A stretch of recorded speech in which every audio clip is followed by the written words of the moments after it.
আসসালামু আলাইকুম, কি খবর? কেমন আছেন সবাই? বাইক নিয়ে কোনো নিউজ হলে সেটা ইয়ং জেনারেশনের চোখে সবার আগে পড়ে। কিছুদিন আগে লঞ্চ হওয়া আমাদের দেশের স্বনামধন্য কোম্পানি ইয়ামাহা ওরবে লবণ কোম্পানি তাদের 4-5 বছর আগের পুরান বাইক FZS 250, এটা লঞ্চিং ইভেন্টে বাংলাদেশের টপ মোটো ব্লগার বা রিলেটিভ সকল বড় বড় কন্টেন্ট ক্রিয়েটর সেখানে উপস্থিত ছিল, যাদের ভিডিওর উপর ভিত্তি করে আমাদের মতো সাধারণ অনেক মানুষ আছে যারা বাইক কিনি। তো এই বাইকটা নিয়ে একটা ভিডিও আপলোড করেন বাইক লাভার ব্যাচেলার, এবং অন্যদিকে সেটার হালকা টাইপের রোস্ট করেন র্যান্ডম রিভিউ ইউটিউব চ্যানেল। তো এটা নিয়ে তারা পার্সোনালি অনেক কথা বলছেন, যেটার স্ক্রিনশট ওনারাই আবার পাবলিক করছে। বাইক লাভার ব্যাচেলার ওনার ভিডিওতে ওনার দিক থেকে সব দিকটা ঠিক আছে, বাট অনেক লোক আছে যাদের গায়ে এটা লাগছে। হ্যাঁ ভাই, পার্সোনালি এটা আমার নিজেরও লাগছে।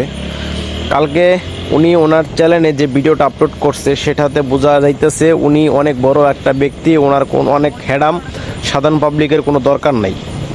উনি যে বিষয় ভিডিও বানাইছে সেটা শুরুতে ঠিক থাকলেও পরে উনি নিজেকে অনেক বড় কিছু ভাবা শুরু করেন। অন্যদিকে র্যান্ডম রিভিউ উনিও একটা ভিডিও আপলোড করেন, যেখানে উনিও ওই ভিডিওর হালকা আর কি বাইক লাভার ব্যাচেলারের উপরে প্রশ্নগুলো জবাব দেয়। তো বাইকিং জেনারেশনের মানুষ এখন আর অন্ধ নাই। ইয়ামা মানুষকে কত বড় বোকাচোদা বানাইছে এটা এখন সাধারণ মানুষ জানে।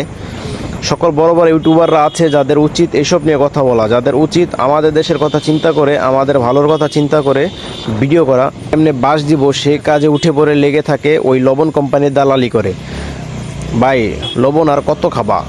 আর সাবস্ক্রাইবার পাওয়ার কতদিন দেখাবা? যারা দিতে জানে তারা কিন্তু নিতেও জানে। আমার একটাই কথা, নিজেরা বিতর্ক না করে যেটা করলে সকলের জন্য ভালো হবে সেটা করা উচিত। আর নয়তো লবণ কোম্পানির দালালি বাদ দেন। পাবলিক এখন বুঝে গেছে আপনারা দা লাল ভাই।